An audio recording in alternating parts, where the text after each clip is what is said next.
Please join me in welcoming Dr. Christine.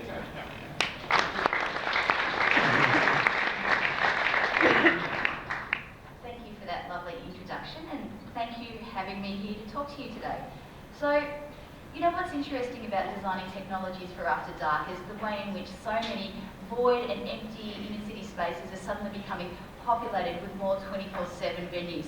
But despite this, there's still only a really slim body of research in my field, which is human-computer interaction, which actually looks at how do we design technologies to support interactions in these spaces.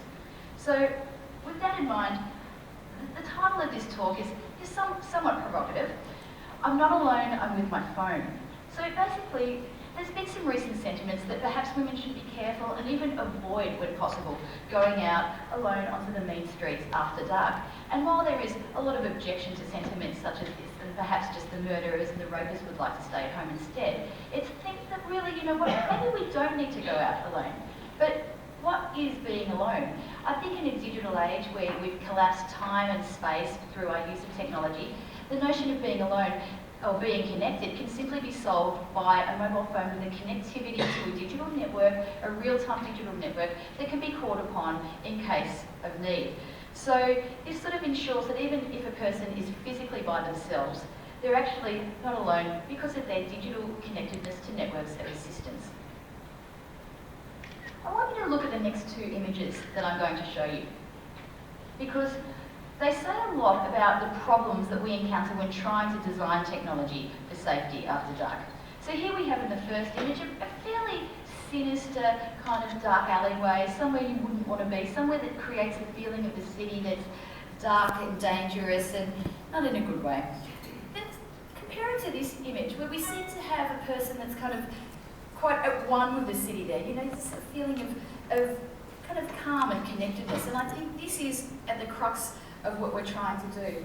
The perceptions of the city after dark. So on one side we have an image where they're sort of characterised by fear, and then on the other side characterised by calm.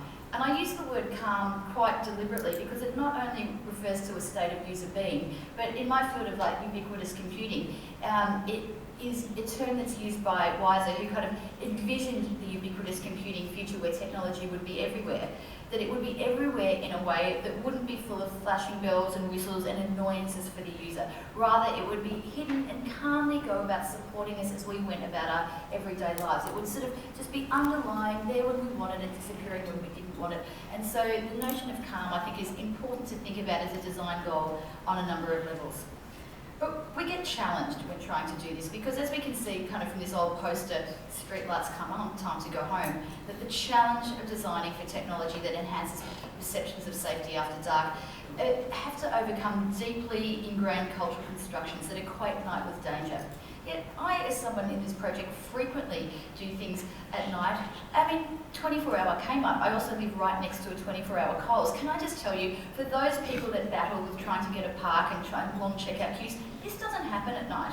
You go out to Coles at night, it's just express Gold Star service all the way. You get a park right at the front. Activities that are conducted at night are really fantastic, and they're really largely overlooked because for so many people it's just seen as a place that you may not really want to be inhabiting for a variety of reasons. And with increasing peak hour traffic, I think, and a natural shift to 24/7 cities anyway, I think we need to start recontextualising nighttime as somewhere that's not dark and to be feared.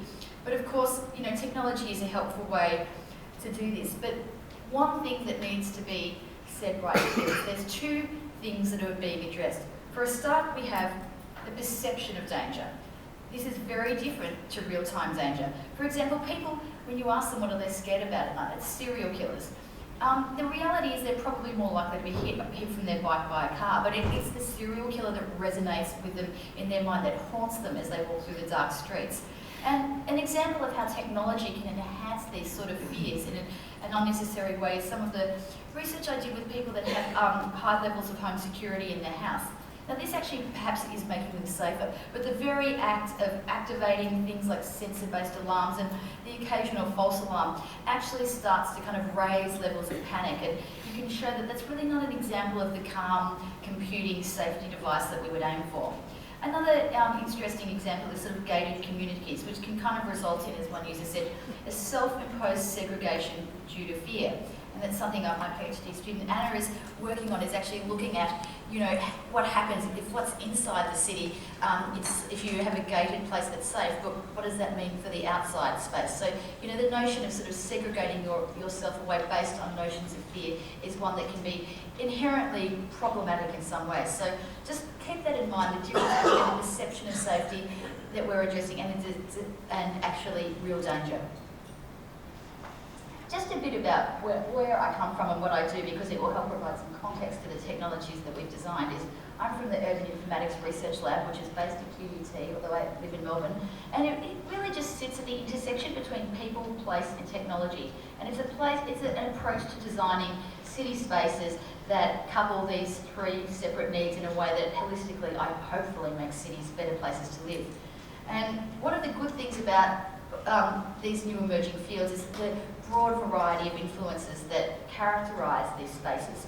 And for example, on my project, we have people in mobile and ubiquitous computing, architecture, critical theory, industrial design. You know, you can see the list there, and that's just on my particular project. And having these broad range of perspectives all coming together for a single goal actually does provide a nice, holistic, and often unexpected design outcomes. But the specific project that I'm working on, my DECRA grant, is really at the centre of challenging two shortcomings about the design and the use of technology. And technology design has come a long way from the early days when it was a military-based kind of endeavour. It started to become more about organisation and corporations. You know, we still had the desktop cubicle kind of technologies, and then slowly the desktop computers started sliding off the desktops and becoming mobile. They were freed from their cables. And so too did the function. It wasn't just about kind of work-related interactions. They became very social. But they still remained under the assumption that these technologies, and we would be interacting with them during the day. The notion that after dark technologies may be different and have different qualities and different needs has really yet to be addressed in a meaningful way within human-computer interaction. And the second challenge it goes to look at is, why does mobile technology, which is so good at getting people to come together, and so many applications are designed to help people find each other's friends, do so very little to help them disperse safely at the end of the evening? I mean, mobile phones are so applicable to doing it, supporting this type of safe dispersal, yet it's really just never seen as part of a user need or a design solution. And so trying to challenge that is something that's been really important for us. So the research that actually underpinned the grant that I've got now is interesting, because I just set out to work out what people in the city, what problem were they having that could be solved with a technological solution. And it was interesting that one of the things that kept coming back to across the board was, we're scared at night. And this wasn't a study that looked at nighttime activity specifically, it just was asking people just in everyday situations. So having identified fear and danger in this context, I thought, okay, well, I'm going to narrow the research down to looking at data after dark. And that, you can see the different places where the data was gathered. And you know, as is the case with ethnographic research, a critical part of it is embedding oneself in the culture that you're looking at, the people, the place and the activities. And so I was focusing on areas such as Chapel Street Parade, where late night bars and tanning salons and gyms and internet cafes were hundreds of people, and of course 24-hour clubs such as Revolver brought hundreds of people from all over town, and 33 hours were spent observing and participating in late night activities. So doing this type of academic research on the night shift did pose quite a few challenges. You know, most of the clubs did not open before midnight or 1 a.m, and conducting research on the night shift presented challenges with Friday and Saturday nights. There's a steady flow of alcohol and drug-induced people. As the night wore on, there's an increasing appearance of people behaving aggressively, and they were accompanied by many of the people on the street, you know, yelling out really inappropriate comments. This sort of one was just trying to do a bit of unobtrusive data gathering.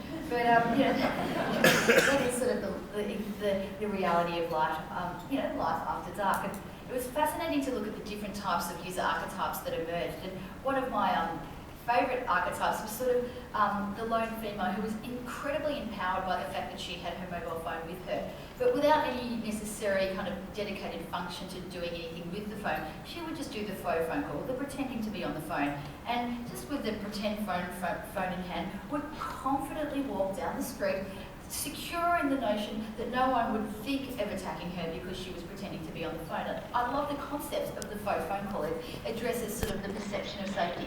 How helpful is it really should something occur?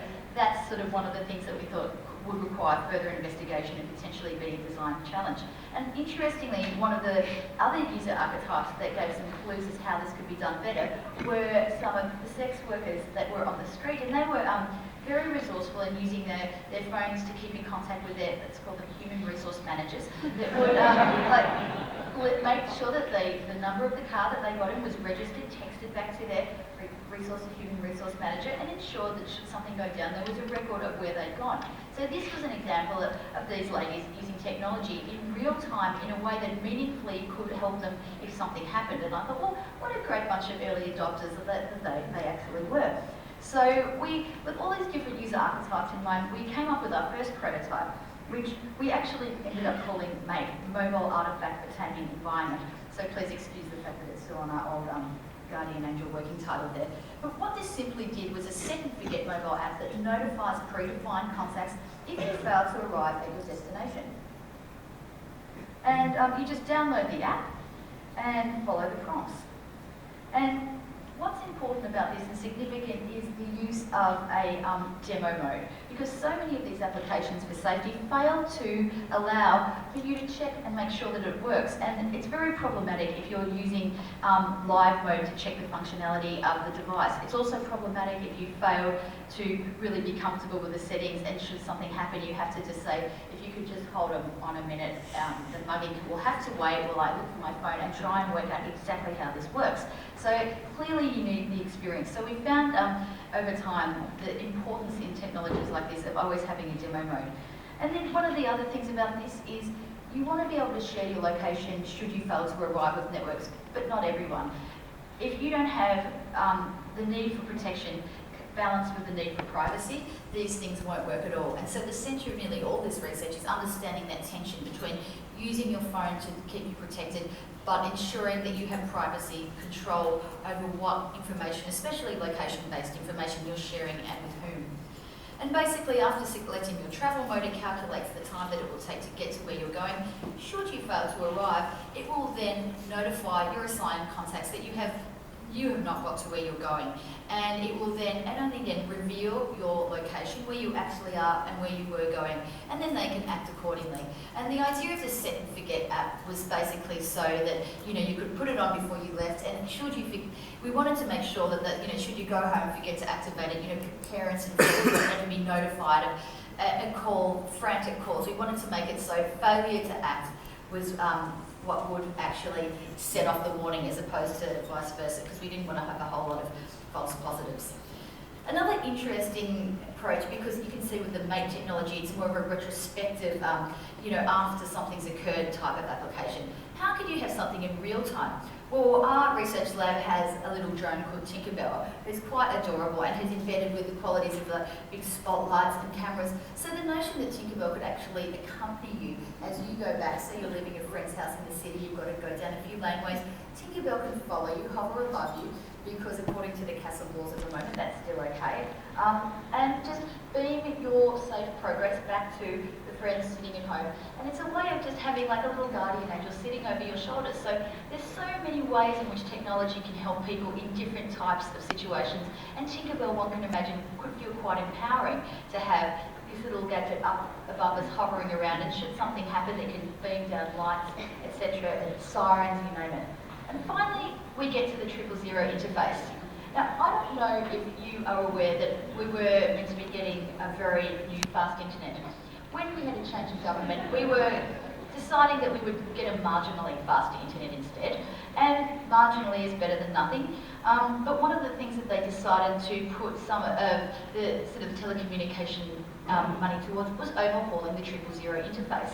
And actually, I do kind of applaud that notion, because it's being overhauled in a way that will allow us to provide this is still under kind of design, but different types of data. At the moment you can't text message 000, although an interesting tidbit, if you ever want to get, if you are confused about what country you are in, dial 911, it will actually go through to 000, which is just a little bit of interesting trivia there.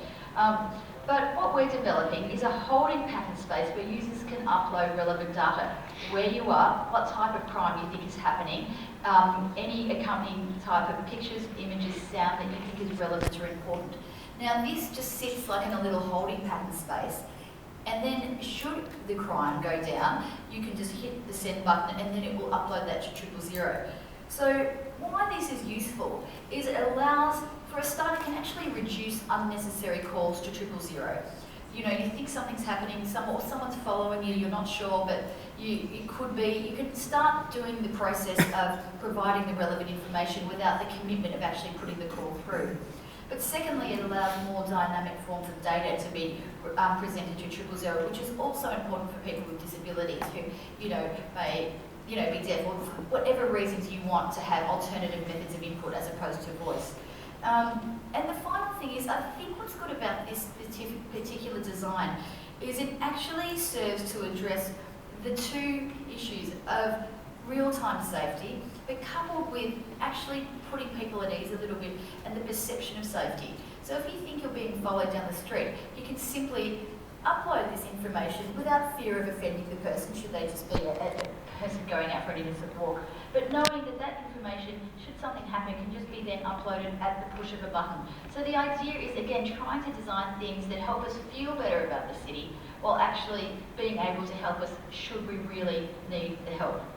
So getting back, sort of just in conclusion, what I wanted to say was that, when we think about being alone and walking around alone out at night, I wish it was the case that we could just comfortably walk around alone after dark. But the reality is, even though it's statistically unlikely, it's not great. But we don't need to walk around alone at night because we do have these new forms of digital connectedness. As I said, this is all pointless. The entire thing, we may as well just forget all about it though, because of the one key problem that is coming up. Everyone's phones are flat. I mean, I don't know how many people, is anyone here already got a flat phone today? Mine's probably, yes, see, there we go, quite a few. Flat phone, look, and it's only, what time is it? It's 10 o'clock, already our phones are flat. By the time you get to the end of the evening, you're walking home at 2 a.m. I mean, quite frankly, I can't say that there would be many of us that would actually have any battery power left. And I know that there are different charging solutions, those little portable battery packs that you can buy that you would never end up bothering charging up and down if you've got more flat things. So the problem is really something that I don't think is even up to the user to be able to address. It's really starting to be an infrastructure problem, because as we start providing more and more technologies and more expectations on our citizens to use technologies for so many reasons, we have to provide a means for them to actually use these situations across a 24-hour period of time. So we're working on the need for kind of public charging stations in the city where people can simply, gather around, plug in, boost up, and ideally with the presence of like CCTV footage that would be allowing us to know that we're relatively safe. And the notion that someone is watching the CCTV